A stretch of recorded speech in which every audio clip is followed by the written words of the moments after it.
So Julio, I guess we can hear you now, and we're seeing also your screen. Thank you very much, Jorge. I hope you're seeing my screen, and I only want to show you some brief image of the YouTube channel of ERA-MIN that I recommend you all to take a look at it, because there are already a good amount of content. Like Jorge has said, some of the ERA-MIN project testimonials funded in the previous ERA-MIN calls.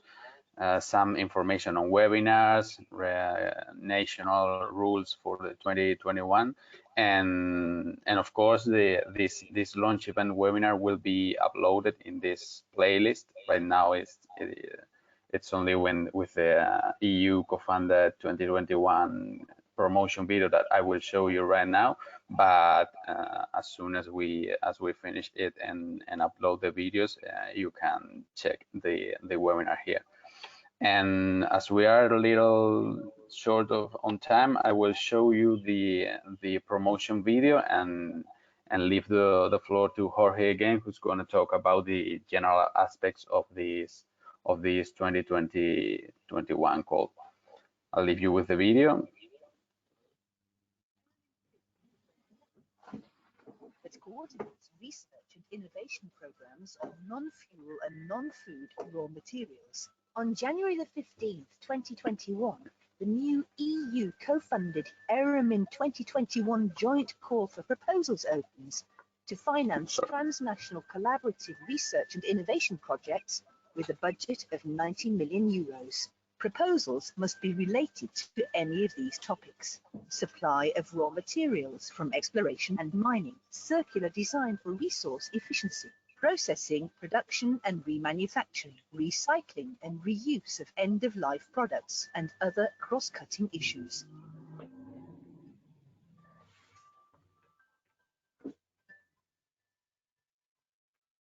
To participate, it is necessary to form a minimum consortium of 3 partners from 3 different participating countries.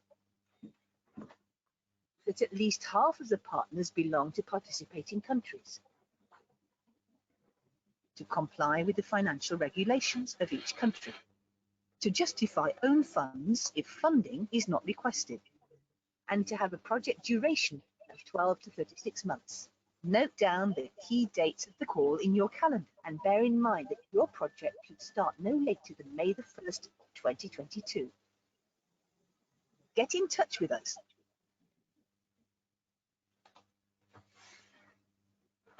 Okay, so that's it. That's a brief introduction to the ERA-MIN 2021 call that Jorge is now going to give more details. Jorge, the floor is yours, and he's going to be talking about the general aspects of this 2021 call. Very good. So hopefully you can see my screen now. Just see the yes, we can. The agenda for the second part. As Julio mentions, I'll be just giving some brief overview of the general aspects of the call. And we'll have our colleagues, Holger from Jülich, giving some more details as to how to use the electronic submission system and the partner search tool. And finally, Ana Luísa will give us some more details about how and who to contact in each of your countries and some of the specific rules and regulations that apply to each of these countries. So I'll go quite quickly over some of the general aspects of ERA-MIN. Of course, we've had a very nice introduction in the previous sections, but I do want to remind you at the end of the scope of this ERA-MIN joint calls, and in particularly how amongst the raw materials sector, we're specifically targeting non-fuel, non-food raw materials. So more specifically, those metallic minerals, construction materials, and industrial minerals.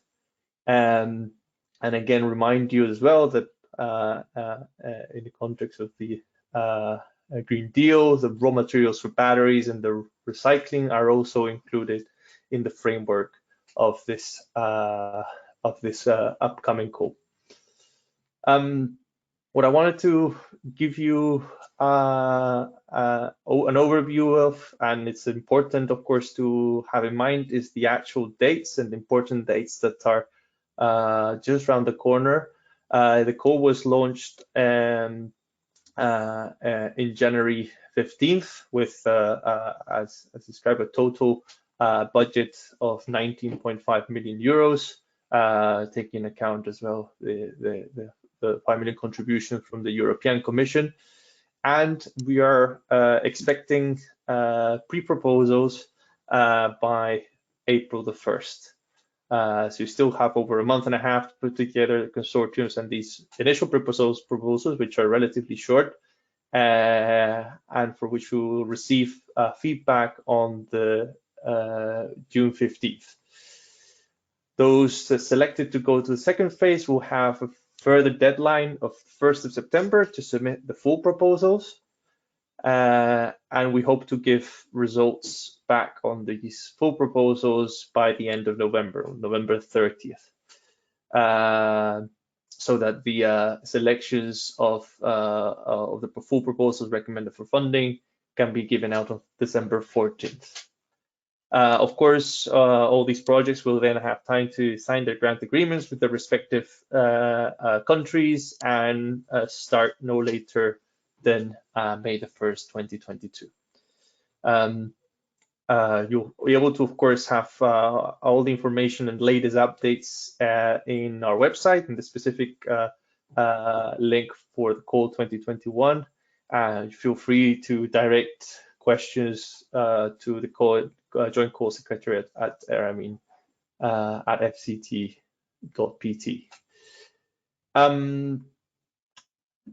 Just a quick reminder of the actual participating countries and regions in this Joint Call 2021.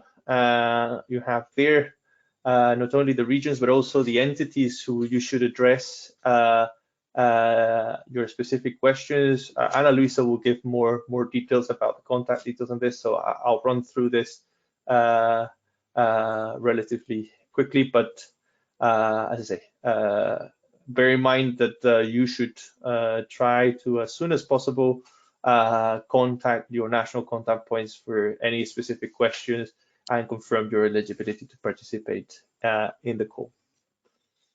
In the same call text that you find in the link, you'll also be able to find the specific rules or regulations in the annexes of that call text. But again, Ana Luísa will give more details on that later on. I did want to run through the general eligibility criteria of the joint call. These are eligibility criteria that apply to all proposals. And as it says there, it's a requirement that there's a minimum consortium of at least 3 partners which are actually requesting for funding. So this is important because, as you know, partners can participate without requesting direct funding, but in order for a proposal to be eligible, at least 3 need to be from the 3 countries where are providing funding, and 2 from EU member states or associated countries, in this case, Turkey. Again, a reminder that you must make sure that you comply with the national regional funding criteria, as it will be the national and regional funding organizations directly giving the funding to you. And for those partners and applicants not requesting funding directly, you must make sure that you provide evidence that you are able to use your own funds to cover the project costs. Of course, if there's several of these partners from outside of the not requesting funding and from outside of the participating countries, you must remember they must be compliant that at least half of the partners of the consortium still belong to countries in participating in the call. And just a reminder that the expected duration of these projects are between 12 to 36 months, but again, urge you to specifically look at the national and regional criteria, and that you comply with those specific limitations that your national or regional funding organization may present. And just a quick overview on how the proposals will be evaluated with the probably familiar H2020 evaluation criteria of 3 sections of excellence, impact, and implementation. There'll be a ranking list based on the scoring provided through that international scientific assessment, and then funding allocated in order of that ranking list. And bear in mind, of course, that depending on the type of organization, which I'll cover in a second, you're also eligible for different types of funding rates. Just quickly, as broad range of different entities are eligible, from universities, research institutes, as well to private organizations like SMEs or large industries, NGOs, and as well public authorities.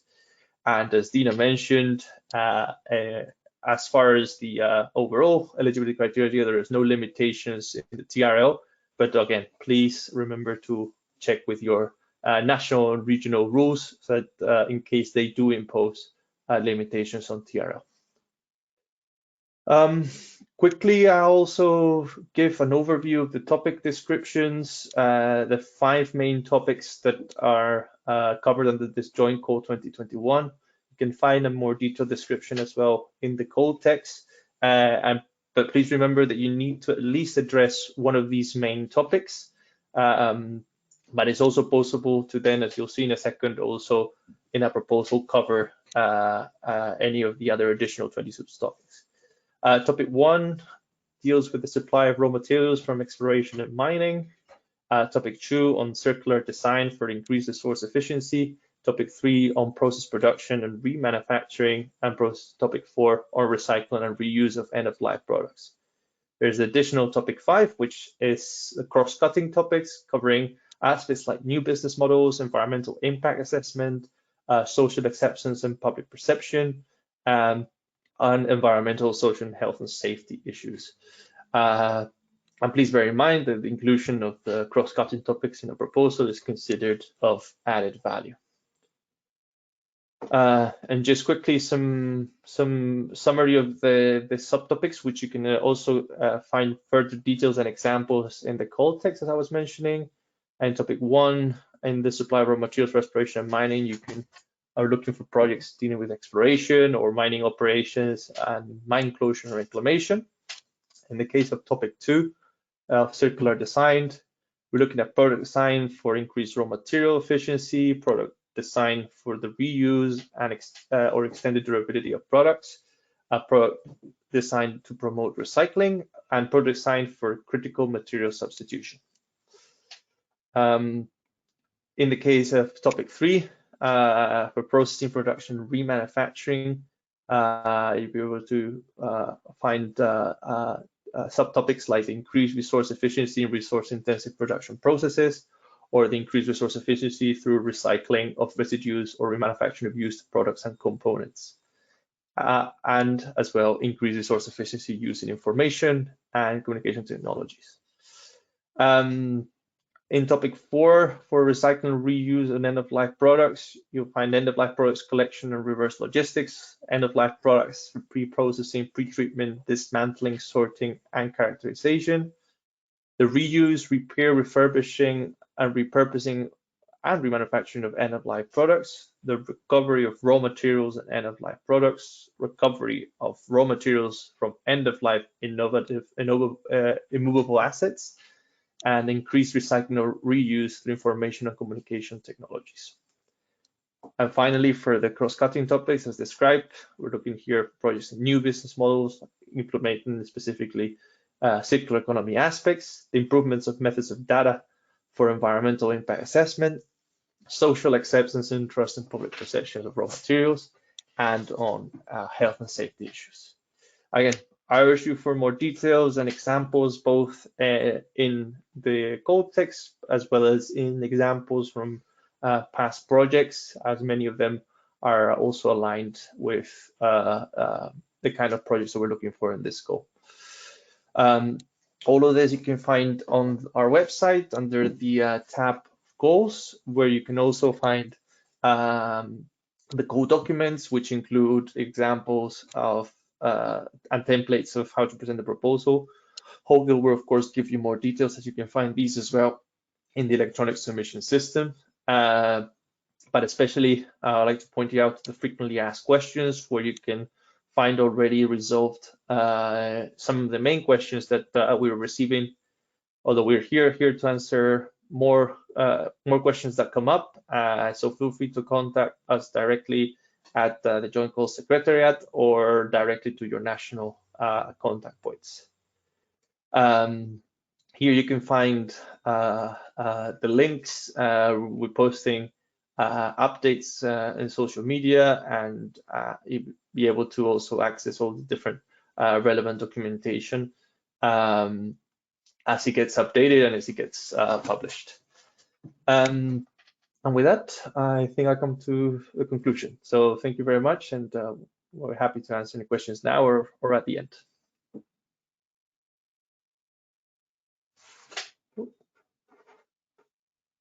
We can hear you, Julio. I'm just gonna.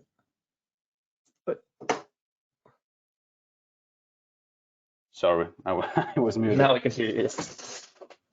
Thank you, Jorge. I was saying that we have two questions. I see three now. One of them maybe later Holger can say something about it too. But I'm gonna put. There are quite a lot of questions coming right now. Okay. I'm gonna read you some of them, and I think maybe the rest of them can be answered at the end, because we are having a lot of coming. The first one is coming from Patrick Lacroix, that is questioning that the project proposal addresses only one of the 5 main topics of the call on the ESS. That's where I'm saying that maybe Holger can also add something in this matter. Mm-hmm. And what is meant by immovable assets?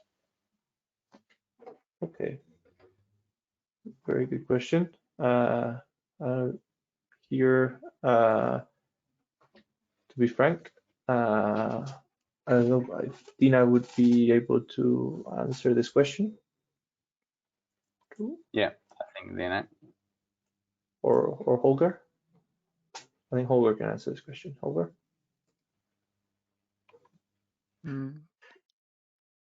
Yeah, I can answer this question. So if you read the complete text, you will see that it has some more. It gives some more details. So it's immovable assets, for instance, buildings.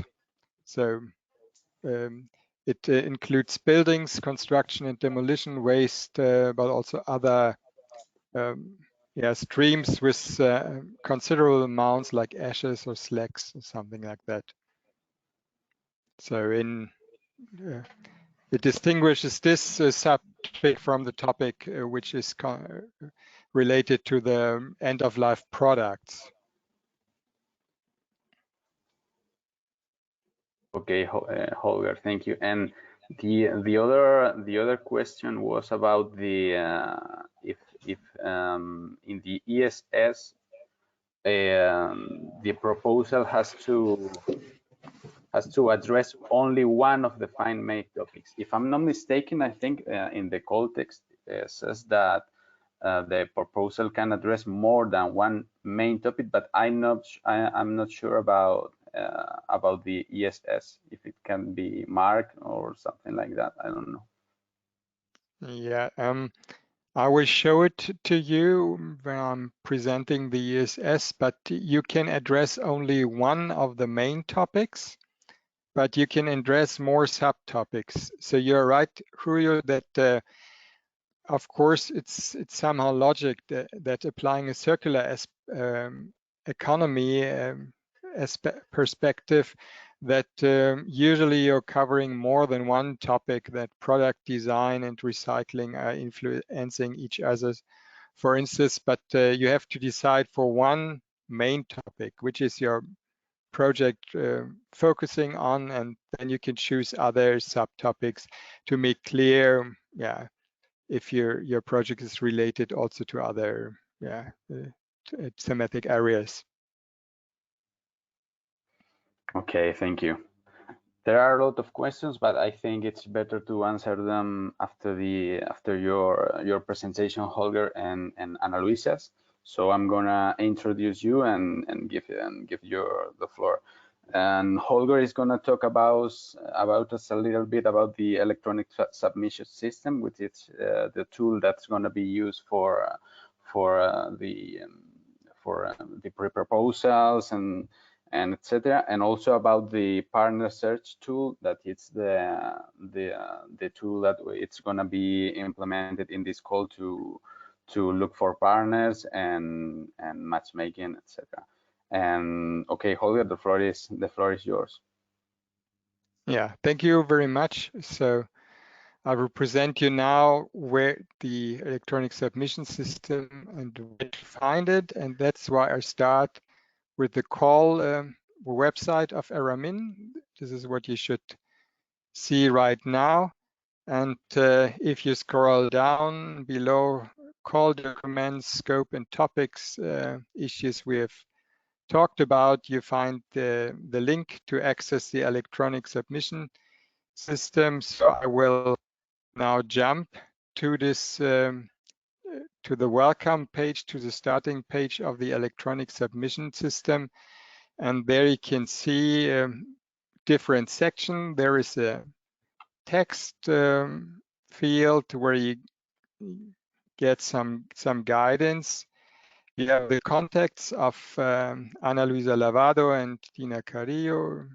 Dina was already presenting here. Ana Luísa will present right after me. They provide a central information and contact point.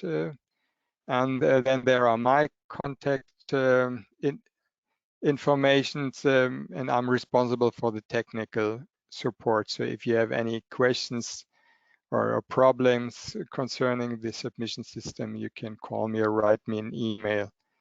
So then you have just a section for the registration, the login, the coordinator login, and the partner login. And we will go through these sections, and you find all the relevant call documents. So you do not have them only on the ERA-MIN website, but you have also the documents right here at the submission system. And then there's something new. You have in the upper right corner a link to the call 2021 and also a link to our partner search tool. And I'm right clicking on it, and yeah, it looks similar, as you can see, with some information in the text field. You have two possibilities. You can either post an offer or request by simple providing some information, contact information, and the topic you're interested in, some keywords, and you can specify your cooperation interest and describe your organization. So far, we have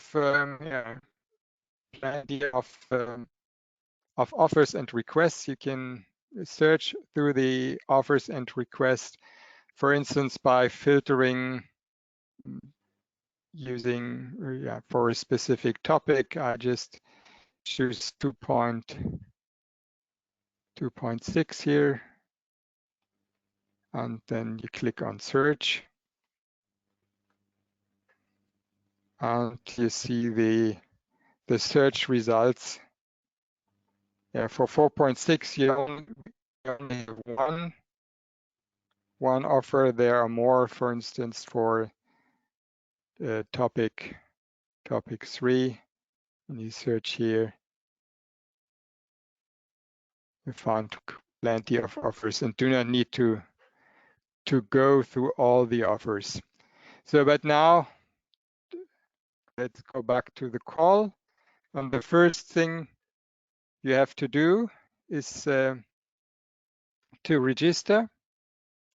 So I just show you the coordinator registration. So first, the coordinator has to register just by giving name, email, login name, and choosing a password.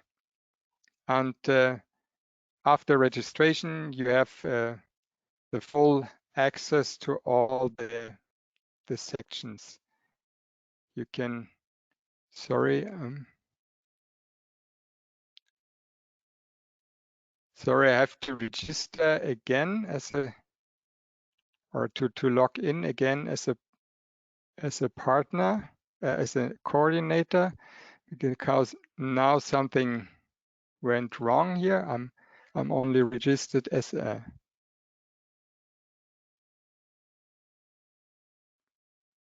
partner, but I want to register as a coordinator.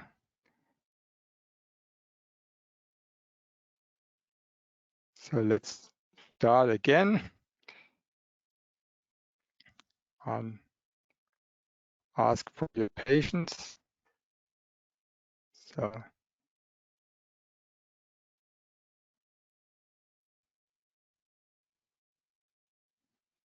sorry, maybe I just close everything.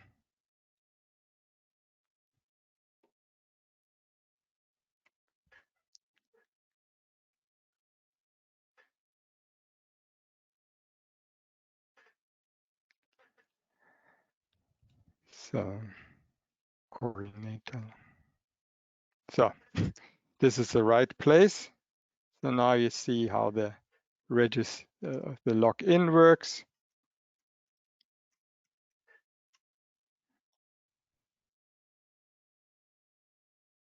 So now you see there are a lot more of functions available. So it's there in a quite logical order. You have some guidance provided here in the text field. So after the welcome, you have an account where you can manage your account. So I will go quite quickly through all the sections just to introduce briefly what you can or have to do there. And I hope that I do not miss anything important. So there's your profile you have to fill in. You can describe your task and upload a curriculum vitae. So you can see here there is already a CV uploaded in this test application. And you have to confirm that you are aware of the national and regional funding regulations. I've read the notes on privacy, and there are some more confirmations. So it's not only you as a coordinator you have to register. You have also partners within your consortium. So you can add new partners which are requesting funding. You can also add associated partners which are not requesting funding. So you can see there's just one test partner invited so far. All the time you can edit, delete something within the list of partners or remind the partners. Now we switch to the project data, where you also have to fill in some information like project title, duration. And now we come to the questions on the topics. You can choose only one main topic for the proposal from the 5 topics, and then you can select as many subtopics as useful. In the next sections, you fill in keywords. You can fill in or choose up to 5 keywords, but there are no other restrictions or no given keywords. Then we have 2 text fields. The first one is the abstract, which is kept confidential, and you have a maximum of 4,000 characters for your abstract. And publishable abstract, which is shorter, only with a maximum of 2,000 character, and which will be published by us. So you may have noticed that in the whole consortium, we are funding projects in the TRL range from 1 to 9, but not all partners are funding all TRLs. So TRL levels, so you have to indicate your start and target TRL in this section TRL. And then there is something, which is probably the core of your project, the pre-proposal technical description of 6 pages, and in addition the references, which can be uploaded here. And by the way, you find the Form A pre-proposal technical description also on the call documents. So you can fill it in together with all the partners, but the coordinator is responsible and is also the only one who is able to upload the technical description. The same is valid for the finances. So we provide a document, a template financial plan, which can be used by the whole consortium to fill in your figures on costs for personnel, travel, consumables, and so on. But the coordinator has then to fill in all the figures again in this online template here. So costs were filled in by you as well as your own contribution. Requested funding and total costs are calculated by the system. So you see here 2 cases. One is a research center which may get funding of 100%, so requested funding is the same as total cost. And another one is a company with 50% funding rate. So you have the total own contribution, which is as high as the requested funding. So in order to justify those figures, you have to fill in the next section where you can provide a brief description of your requested funding. So my test description is kept very brief, so you can be more detailed than me, of course, but this is just to give you an idea that you can provide information like for how many person months and for which kind of researches the personnel budget is needed, or that the travel budget is needed for 3 project meetings or something like that. So then there's a letter of commitment. We have 2 types of letter of commitment. So it's Form B, the statement of commitment, or the Form C, the statement of own funding. In this case, we have only a Form B because the coordinator also has to always has to request funding. So the coordinator will always need Form B, has to fill it in and upload. Has to upload it here. So you can see, since there is not Form B provided here, that this is something every partner has to do on its own. So this is almost final step. This is everything you have to fill in and to upload. And there is also the possibility to download your current state of entered data as a PDF file all the time, so just to check that it looks like it's supposed to look like.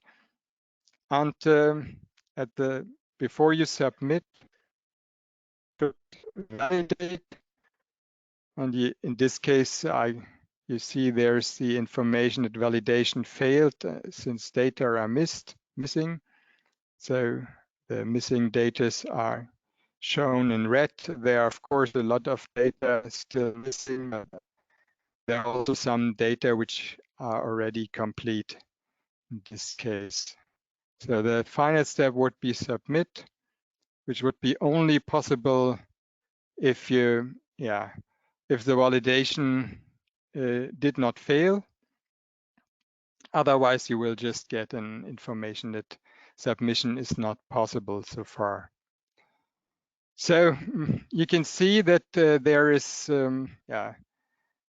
most of the work has to be done by the coordinator, but of course, it's not, the partners cannot only rely on the coordinator, they have to do something also on their own. That's why I will log in as a partner and show you how it looks for partners. So just a moment. So you have less things you fill in. You just have the welcome.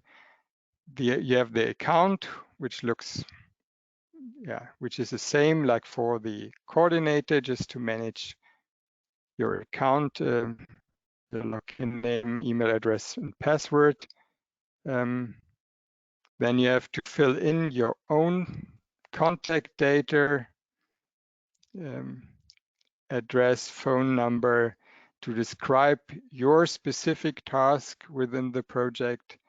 You have to upload your own curriculum vitae for up to 3 persons. So within the task section, is maybe something I should mention. You indicate the names of the key personnel whose curriculum vitae will be annexed, and then you can upload the curriculum vitae for your personnel. And of course, you have to declare this is something the coordinator cannot do for you, that you are aware of your specific national and regional funding regulations.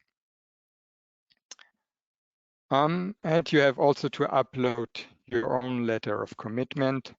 In this case, you see there's not only Form B available. If you're a partner, you could be a partner requesting funding, or a partner which is participating only with own funds. In this case, if you're an associated partner, you have to upload, fill in and upload the statement of own funding. And you can also check at all this time the current state of the entered data and how your proposal looks like. Yeah, thank you so much. This is it so far. And yeah, I think we will now hear some more details, and then I'm looking forward to your questions. Thank you, Holger. Thank you very much. I think there are no questions related to ESS, only compliments. Very nice submission platform.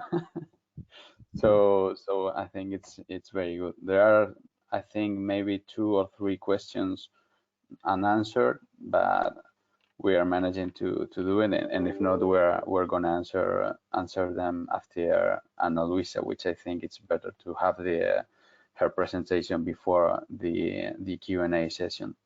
So I'm gonna introduce her and her presentation and give her the floor. Ana Luísa, I don't know if you can. I'm gonna make you presenter. You should be able to share the screen, and that's all. I think Ana Luísa is gonna present some details about the national contact points of each country in the call, and some aspects of the specific rules and regulations of the call. Yes, thank you, Julio. Everyone can see my screen, right? Yeah. Yes, great. Yes, so we can. I will do, thank you very much. I will do a brief presentation on the NCPs and also the specific rules and regulations. And I will also speak a little bit of the benefits and tips to submit a proposal to ERA-MIN joint call. So starting with the NCPs.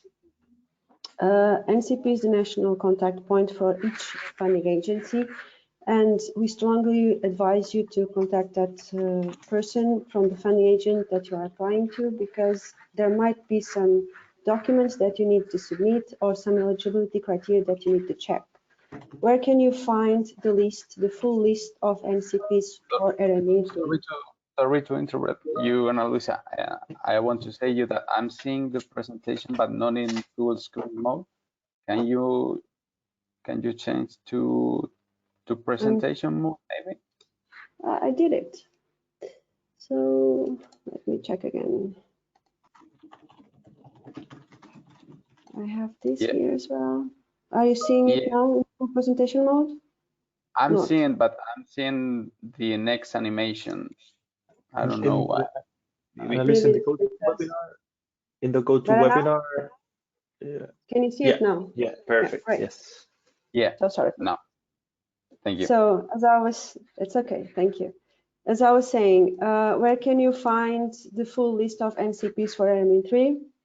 You can check the pages 5 and 6 of the call text. There is a table. In this table, you can find the funding agent, the funding organization, as well as the respective contact person, their email and in their name, and also the budget for this call. Why is it important to contact them? For example, a funding agent might have a committed budget, but you cannot use all that budget. Maybe there is a maximum top of the budget that a partner or coordinator may use. So this is really important for you to check with your funding organization.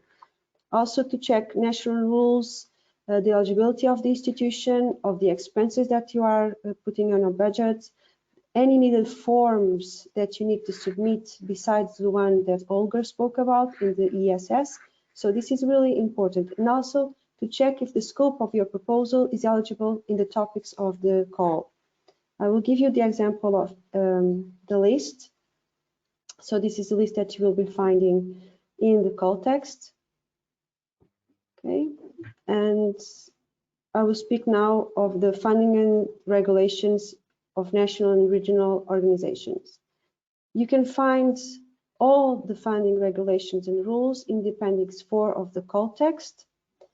There is a table per funding organization with all the information. And the main points covered in this table are the entities that are eligible, the topics. So it's very important for you to know that topics and TRL might not all be funded by the funding organization. Some do, others don't. Also, the type of research that is funded. Some organizations only fund academia, others fund academia and industrial, others only industries. And it's important to know how much it is funded. Is it 100%, 50%, 60%? All these informations are in these tables in the Appendix 4 of the call text. Also, if there is the need to submit any kind of additional documentation to the funding organization, that's mentioned in these tables. I will show you the example of FCT, and as you can see in the additional eligibility criteria request from the Portuguese participants, a declaração de compromisso that they have to submit after the submission of the proposal. So if they don't submit this to us, this partner and consequently the consortium is not eligible. So this is very important for you to check. Now, I would like to speak as well for the about the guide for proposal submission. This guide is available both in the website and in the electronic submission tool. It is really important and almost mandatory to read this because it has a detailed description in the pre and full proposal documents that will help you a lot when writing the proposal and fill the documentations. Also, a step-by-step on how to fill and write the proposal into Form A that Holger mentioned, because this is a document that you will upload and that will be evaluated and scientifically assessed by the panel. How to fill the ethics table, the Gantt chart, the forms B and C, and when do you need to submit them. So, for example, the ethics table, you don't need to fulfill it and to submit it in the pre-proposal, but only in the full proposal.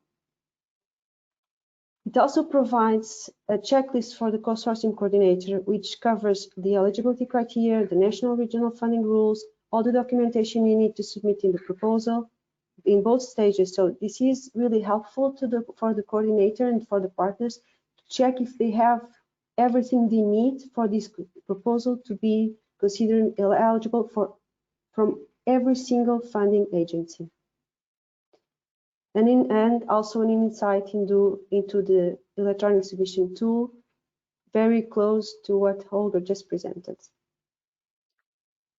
Now, as Jorge and Julio have mentioned before, ERA-MIN3 has a YouTube channel where you can find some videos from the coordinators from previous projects that were funding under ERA-MIN calls. And we have summarized some of the benefits and tips they gave to future coordinators, partners, consortiums in writing a proposal, and also why it's so important to submit a proposal that might be funded under an ERA-MIN call. So speaking of the benefits, it gives you access to international level of researchers and large R&D centers, as well as companies and small entrepreneurs and small companies, medium companies, and also to industrial research.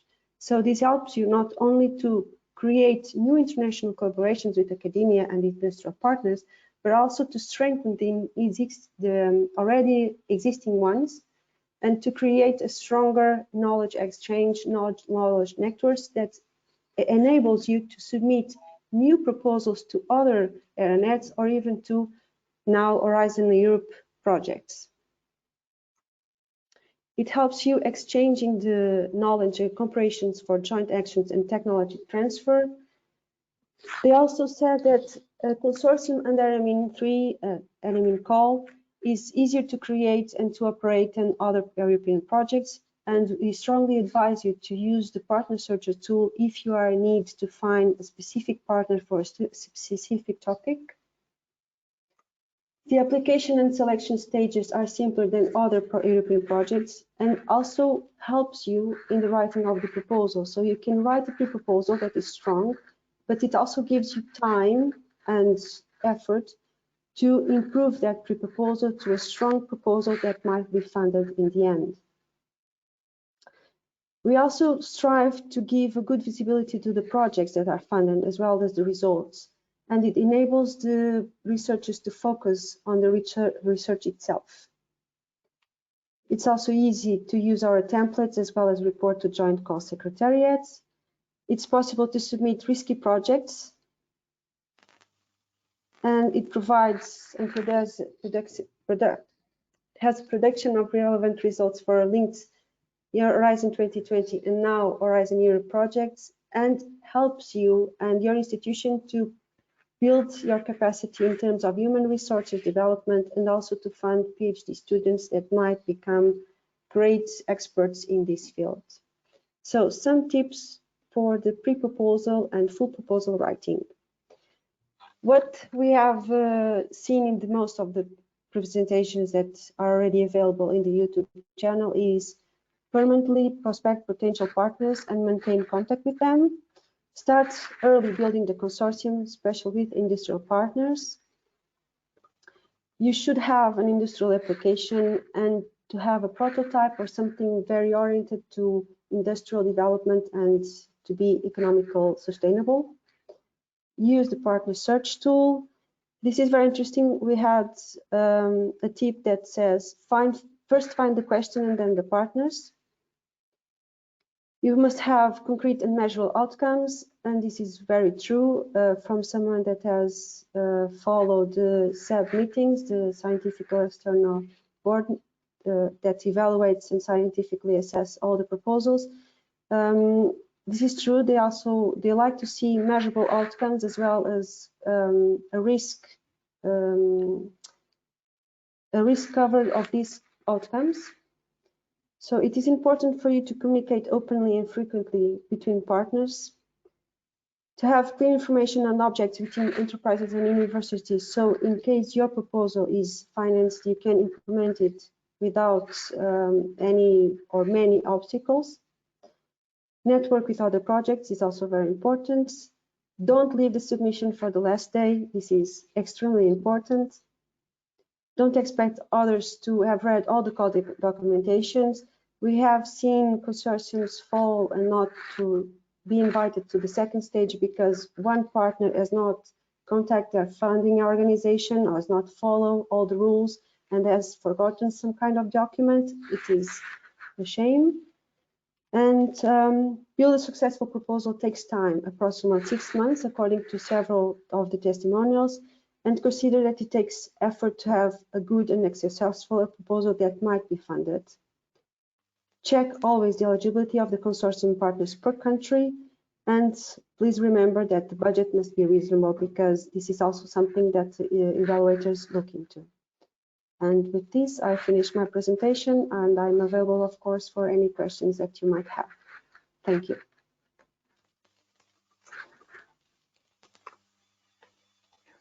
Thank you very much, Ana Luisa. I was checking the questions and answering them, so I think there are no so much unanswered. Let me check.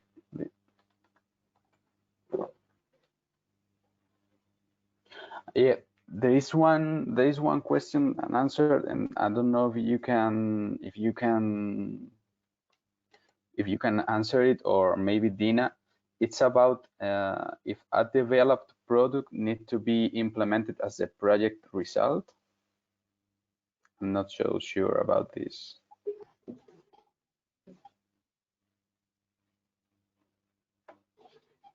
So I'm trying to find the question. It was made on 15/14 by Malwina Kobylanska. But could you repeat, please? Yeah, I'm not on it, so yeah. She has asked exactly, does the developed product need to be implemented as a project result? Well, it's not a must, but it would be very important to have such an outcome, because knowledge transfer and the knowledge transfer between the academia to the industrial is very important, so we can reach good results for ERA-MIN3 and to reach the objective of the project. Because our main goal is to not only do the research, but also to apply it. But that can be something that is done after the end of the project. It doesn't need to be in the end of the project. You can do a network connection, you can reach industrial partners, you can even do a new consortium to another project, to another funding instrument with new industrial partners, having in consideration the results you got in this project. I don't know if Dina wants to add something. Yes, I fully agree with you. So you can have a project with TRLs, lower TRLs, so to develop a product, and then you can submit another project for the implementation phase, so to aiming at higher TRLs. So of course, it depends on the funding organizations that are supporting the project, which TRLs they can support.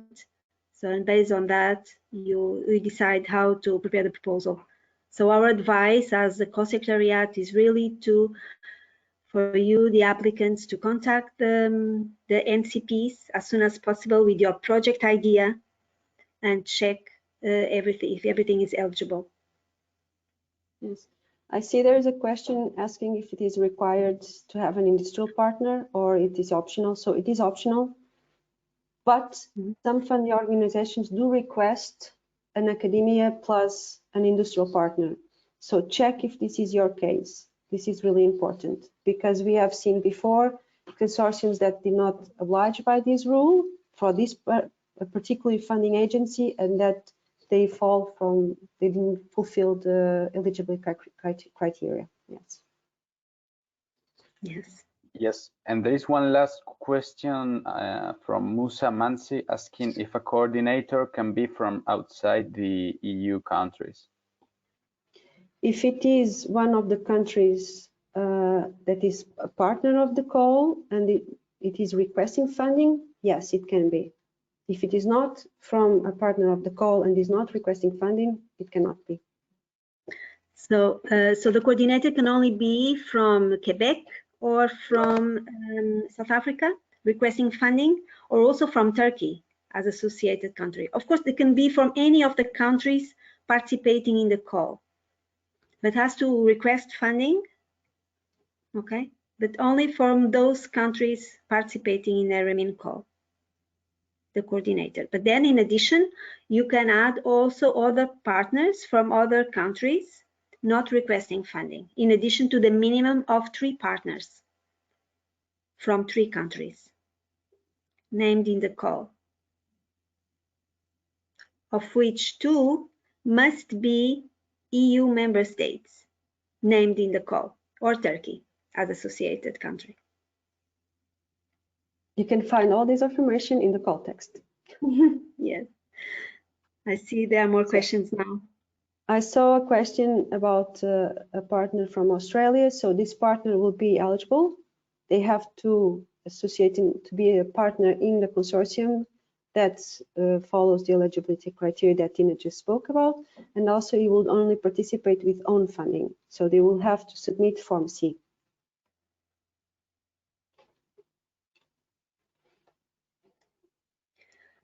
There is a question about the budget per country indicated in the call text is the total budget per year or the total budget for all ERA-MIN3 program. So the budget, yeah, you can answer. For the call, is for the call, not for all the years. So as I mentioned in my presentation, for example, FCT is a commitment of €500,000, but a coordinator can only request 250,000 and the partner 150,000. So that's the budget that you have, that funding organization has to fund institutions for that country. It's not for all the ERA-MIN3. So it's just for this joint call. Yes, so you really need to read the Appendix 4 of call text, where you have all the explanation how the budget is calculated and if it's the maximum limit is per year, if it's per project, and so on. Are there any other questions? Yeah, there is one coming. It's about is there a limit of projects where you can participate in each call?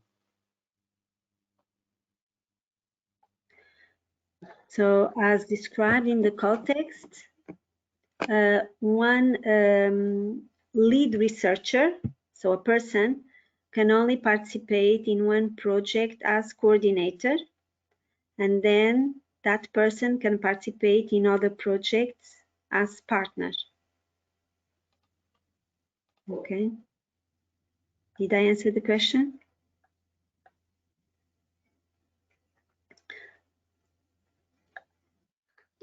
But this is part of the eligibility criterion.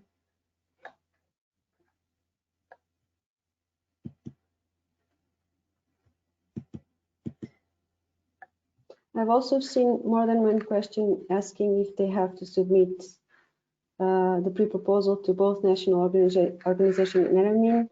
So just to be clear, you only have to submit the pre-proposal and then the full proposal if you are invited to in the electronic submission tool. You only have to send any kind of additional documents to the funding organizations. You don't have to send them the proposal, okay? Only submit it in the electronic submission tool, or else you won't even consider it. Yeah, because when you submit the proposal in the electronic submission system, all the funding organizations will have access to the proposals you are submitting. So, and only those that are submitted on the electronic submission system will be eligible. So, has to be submitted by the coordinator.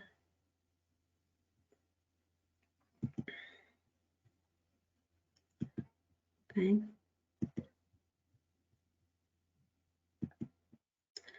Any other questions? Yes, we have some more. Okay. Would like to read it, or maybe it's easier for the applicants? Yeah, if they want, they can speak up, but I think maybe we can read them. Yeah, please do, because my screen is really small of the questions. I don't know why. There is a question from Musa Mansi, who's talking about the gender equity amongst the partners. Is there any emphasis on that? Yes, this time we add a sub-criterion in the evaluation criteria. There is a sub-criterion for gender. So please address that when you are preparing your proposal. So read carefully the evaluation criteria that is described in the call text and follow, okay? Take that into consideration, the gender. There is also a question from Samira Sarvaseva, who's asking about if a professor who is also owner of the partner company, which is if there is some problem with them, some conflict of interest or something like that. But I don't see any problem, but he's going to request funding for the project. If yes, then he should contact the NCP of the respective country.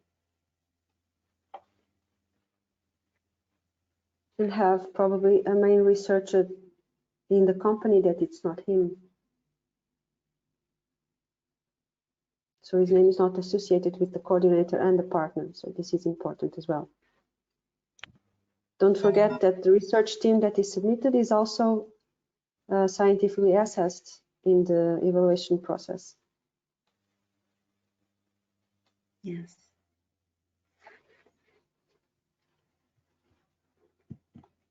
Okay, there is also a question about if a partner is involved in ERA-MIN2 projects, if is he eligible to apply for ERA-MIN3?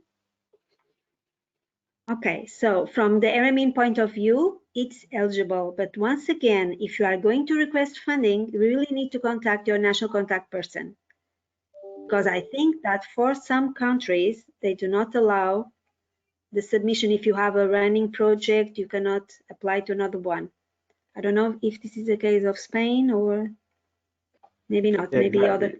For example, yeah, Spain is usually the case, not participate as a PI in consecutive years. So there's, again, limitations from country to country, which, as Dina mentions, best way to resolve is to ask directly your NCPs, and they'll know exactly the conditions for whether you can participate or not. But as he mentions, as far as the ERA-MIN international eligibility rules, there is no limitation. I also see here a question about how is IP ownership managed within the project. So what we ask you when you submit a proposal is that you describe how you are going to manage this IP ownership in the full proposal template. And then afterwards, if the project is successful, then you will have to sign a consortium agreement between all the partners in the consortium, even though that are not receiving any funding. So all consortium partners will have to sign a consortium agreement where you describe how IP ownership is managed.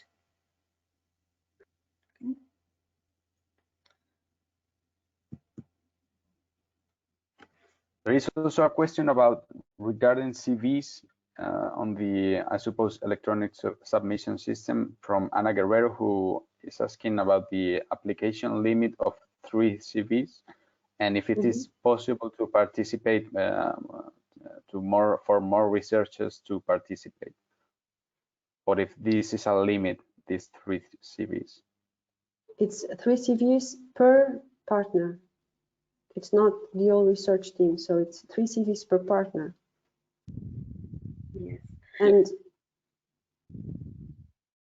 maybe they can have a bigger research team, but they should submit only those CVs that they know that will have higher ranking in the evaluation process.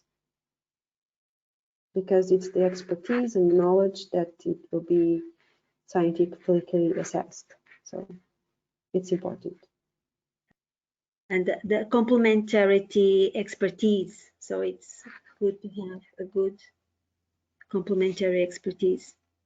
And yes, and please try to use the CV template that is provided and to not submit a CV that is too long, because we just tell the evaluators to only scientifically assess the 3 first pages of that CV. So it is important for you to just try the 2 first. Okay, the 2 first pages, it used to be 3, I think, 2 first pages of that CV. So it is very important for you to use that CV and try to summarize your expertise and your knowledge in those 2 pages, and also making sure that it is for the proposal that you are submitting, and try to put the latest work first. Just give a highlight to that, to the expertise that can fit in this proposal. I can just add that the ESS will not allow you to upload a document which has more than 6 pages. So you are restricted to those 6 pages. So it's really good to follow the advice of Ana Luísa to use our template, which is also provided at the ESS directly. Yeah, so each CV can only have 2 pages maximum.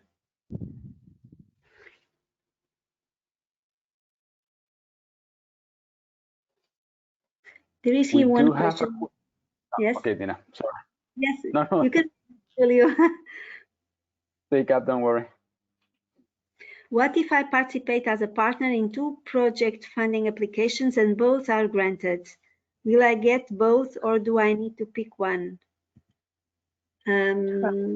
Congratulations, first of all. Well, you can only have one project as coordinator and another project as partner. So this has happened before. If this is not a limitation for the funding organization, we have seen this before. Yeah.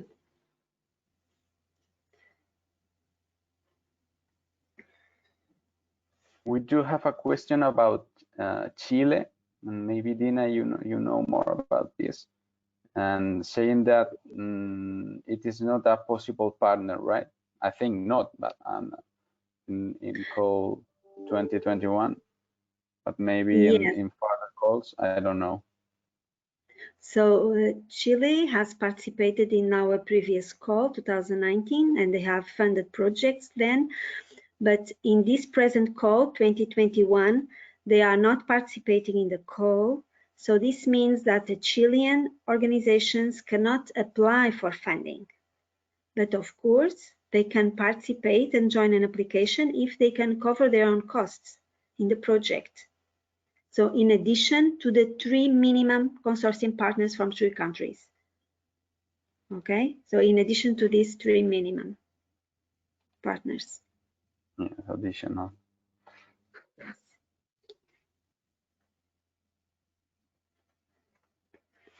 Okay. There is also a question from Marco Abis, who's asking about if a specific country does not fund one of the topics in the proposal, can the consortium apply in any case for that topic? If the consortium has no partner from that country, yes, of course. Because here it's the funding, we have the national funding plus the top up from the European Commission. So if the consortium is not a partner that belongs to that country that does not fund that specific TRL, they can submit it. It's okay. There is, I believe, a table of the topics and of the TRL in the call text that you can check and see if the funding agency of that country and of that partner funds that topic and that TRL. Okay, so thank you, Ana Luísa. My advice to you is the following. If you are submitting a proposal that the topic, the main topic of the proposal is not supported by that funding organization, it should be very clear in the proposal that that partner will only work in a subtopic that is eligible for funding from that organization, even though the overall proposal will cover more than one subtopic. Okay, so even though the other subtopics, that subtopic is not eligible for that country, for the countries. I don't think that's possible, because when we do the eligibility check, we don't read the proposals. We just check the topics and the TRLs, I think. This is possible Well, because as Holger explained, on the ESS, for each partner, you have a text box for tasks. So in the task, you describe what you will do. So that's why I think that could be possible. But this has to be very clear in the proposal. Otherwise, the proposal will be rejected because it's not eligible. So and again, you have to check this with your national contact point. So I intervene because this will be me in this special case, because I know that question came from Germany. So, and I can already tell you that this will be very difficult, almost impossible. If I may, Holger, for example, let's take the example of Germany. You are not supporting topic 5, right? We are not supporting topic 1 and topic 3, and in topic 5 we are only supporting 5.1. So if somebody from Germany would apply or would submit a pre-proposal on topic 1 or topic 3, then it would be not eligible. Okay. So yeah, it might be that there are other national organizations which consider that the specific task of this partner is related to a topic which is funded, in our case topic 2 or topic 4, for instance, or topic 5.1. But I could not imagine that this is really working, or it can be explained really reasonable. So just an example. Let's imagine a proposal that is addressing as the main topic, topic 5, which is not eligible for Germany, but which would be eligible for Germany. Well, social acceptance, for example. Yeah. The main topic is social acceptance, but let's imagine that they have a task on topic 4 with a German partner. So would that be eligible for Germany or not? It would be not eligible.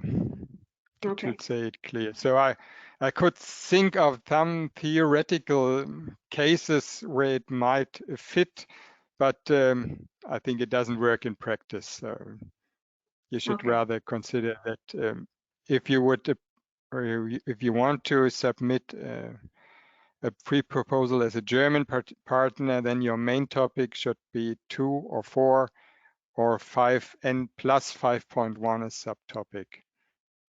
Yes. So to be on the safe side, it is good that all the topics and subtopics covered by the proposal are eligible for the partners that are requesting funding. Okay. Also the TRL, because that was also the question. The TRL, yes, of course. Yes. There is a question from Marcos de Pavia regarding IP ownership, and he's asking about what if the consortium cannot come to an agreement regarding IP ownership or management after the funding has been granted? Well, that is why we are asking already in the full proposal to describe how you are going to do this ownership in the full proposal stage. Even though you are only going to sign the document afterwards, you should start discussing the ownership, especially with the industry, of course, well advanced while submitting the proposal to avoid this.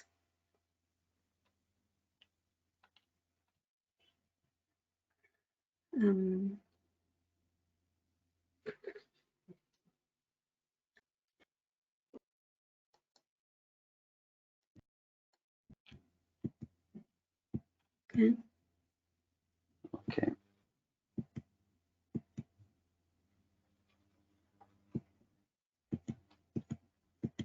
Okay.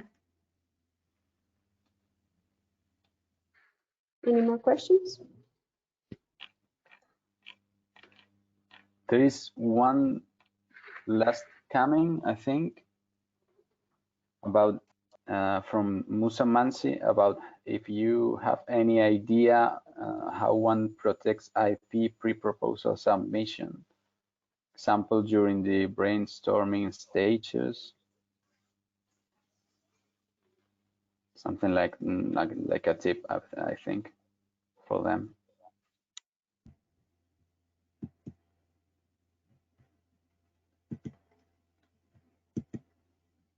In the pre-proposal stage, is that it? Yeah, during the pre-proposal, yeah.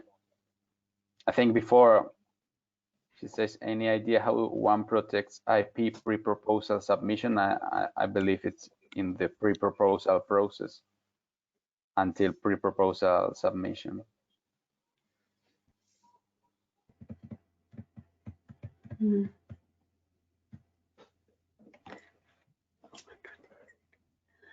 Well, I think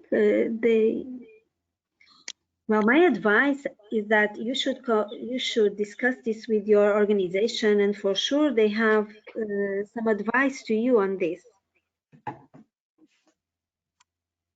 But I understand what she's telling, because they are going to share the project idea, how they can protect their project idea.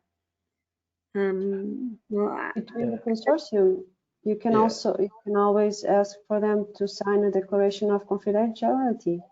yes. There are several consortiums that do that. So in the phase of the pre-proposal, in even the proposal, every partner signs a declaration of confidentiality, and they make sure that that idea is not leaked. Also, pre-proposals and for proposals that are not funded, we don't disclose them. That's private, confidential. So that's one way. Yes, and then the second part of the question is to you, Holger. Did you read it? So at page 50 of the call Germany, it is written that topic 5.1 is supported, but also that life cycle thinking, and that is actually topic 5.2, is encouraged. Well, life cycle thinking is applied in all the topics, or is required in the whole call. So the 5.2 is on life cycle assessment and specific the development of methods for life cycle assessment. So of course it's desired to use those methods within your project in order to provide some proof that your technology or your product is more sustainable than other comparable products or processes. So you can use this, but we don't fund projects which are specifically related on the development on methods on life cycle assessment. That's the only thing. But of course, life cycle thinking, life cycle assessment within the project is highly welcome. As well as all the other projects, you can apply any subtopic as long as your project has a main focus on either topic 2, topic 4, or topic 5.1. Thank you.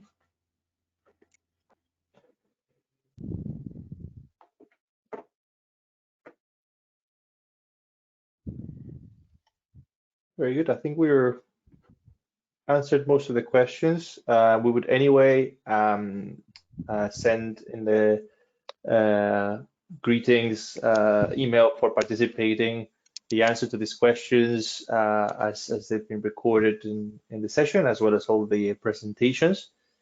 And as we mentioned, the video of the whole session will also be uploaded to YouTube, so you can consult it at any time. But again, we urge you to keep your questions coming to us, direct them to the national contact points. They'll be able to give you the most specific replies.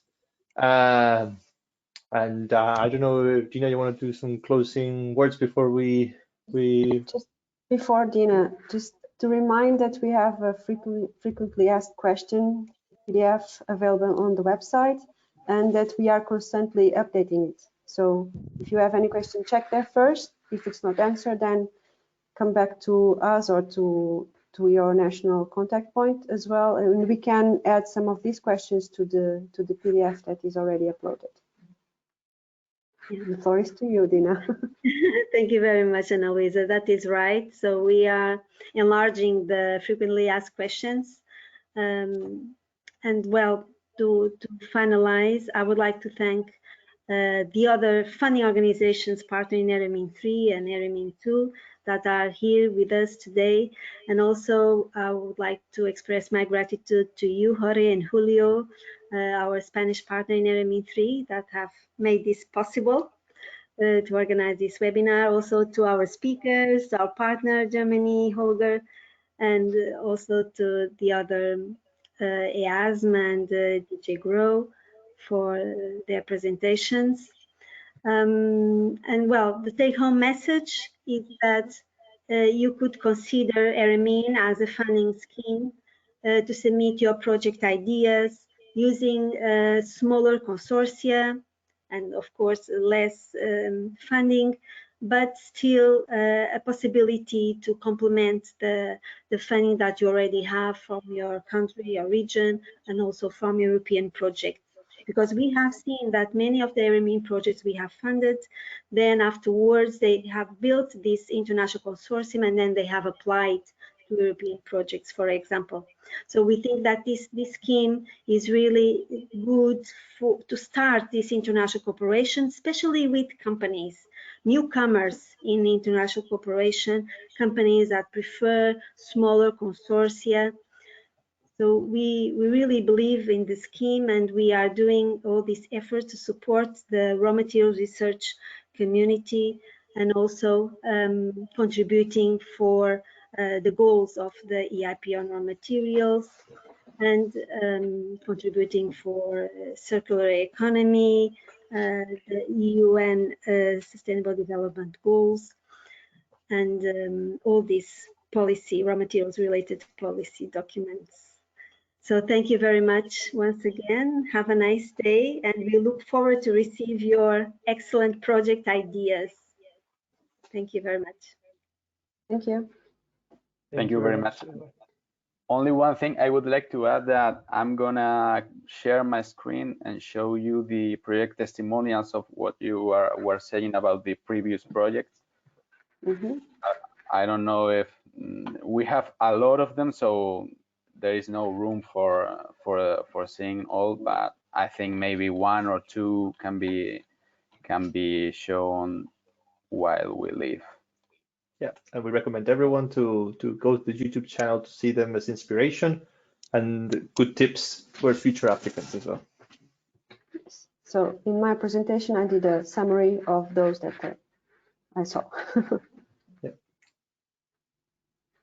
I don't know, but I can share my screen now. Very nice, Luisa, that you have compiled all the benefits and tips of the project.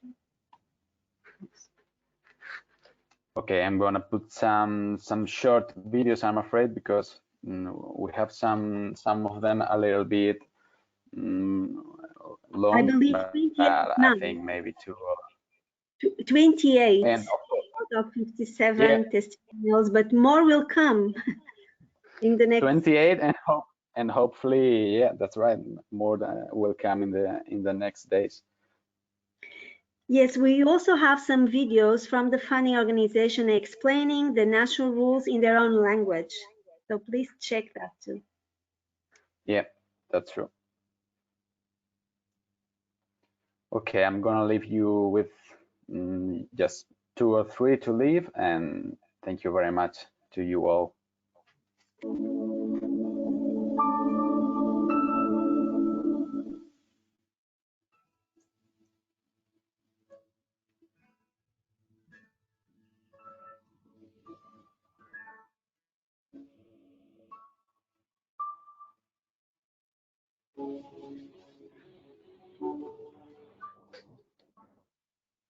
Alkali activated materials are new promising alternatives to cement, ceramic, or concrete.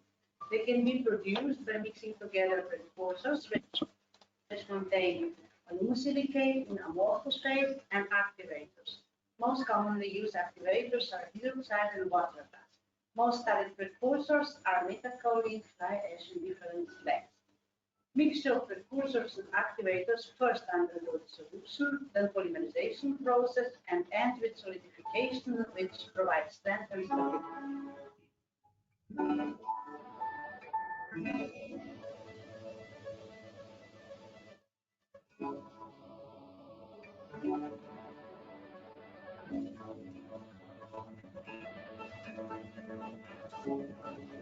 Within ERA-MIN flow project, we want to focus on the recycling of locally available waste slag into new construction products through alkali activation technology.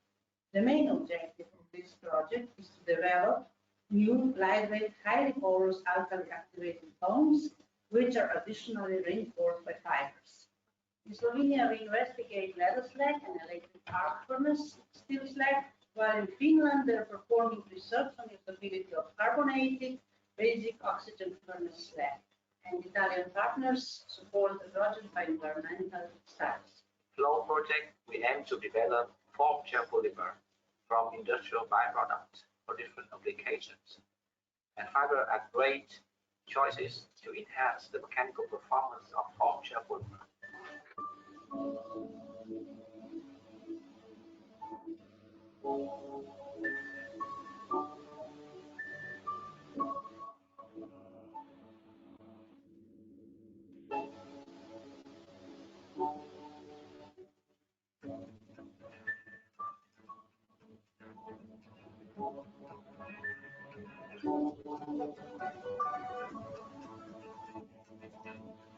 Our task is to evaluate the impact on the environment of the final products obtained in the research unit in Slovenia and in Finland. We tested the starting slags and the final materials in different aqueous media in order to evaluate the stability in use and in contact with the environment. In order to simulate the impact of the acidic rains on the final materials, we performed tests in different acidic solutions according to current regulation. This project is interesting to all the companies in the value chain. The process industry and the waste management companies are looking for new solutions to their waste materials or industrial residues. At the same time, building material companies are interested in developing new waste-based products that are more sustainable compared to products made of virgin raw material.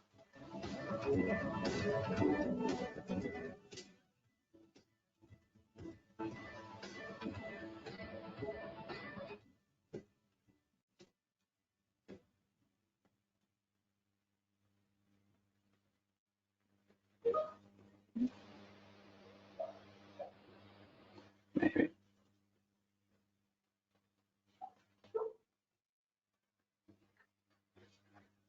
About the ERA-MIN project, I coordinate microbial consortia for enhanced copper recovery on my journey. The consortium is made up of the partners, myself from Linnaeus University in Sweden, 3 partners in Germany, Technical University in Freiburg, Ruhr University Bochum, and GEOS, a industry partner. Then we also have the University of Cape Town, South Africa, and the Catholic University of Jülich in Santiago. And very basically, and to summarize, Linnaeus University, Technical University of Freiburg, and IUB for Bochum are working with the lab scale studies. University of Cape Town are modeling our data, how it will look on a larger scale. Catholic University of Jülich are working with a bioheat, and GEOS, industrial partners, working with downstream process. And the consortium is based basically on the question. We had a question of looking at the ability to extract copper from chalcopyrite, and this study builds on an earlier ERA-SIS app project, which was a proof of concept of the ideas we had, that we are now using in this study to go up to the larger scale and pilot scale. And the project contributes to the RMI and EIP strategies on raw materials through enhanced resource efficiency, reducing the environmental footprint of carbon tracking, addressing the circular economy and low carbon processes, and to potentially create new resource opportunities and reduce the barriers to exploitation, and to replace traditional processing options. Some tips, benefits. Well, this is a transnational project. We can take the best researchers to solve the question that we want to answer. And one thing I think is very important is find the question and then find the partners. That way you find the best question and you find the best partners to be able to solve this. And lastly, start and talk to people, find your industrial partners and plan carefully. Thanks very much.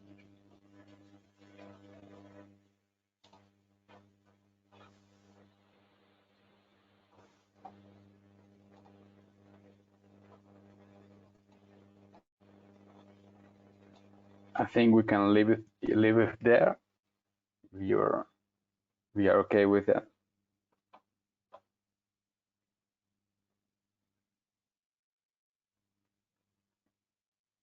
I was answering some questions on the chat. I answer. If you want, I can. We have more questions. I can put some more, but maybe to not being so very long. Okay. Yeah. Well, so I think. just if you have any question, just contact your national contact person if you are planning to apply for funding. If not, contact us, the call secretariat, by email, because our phones are not working at the moment, can only be by email.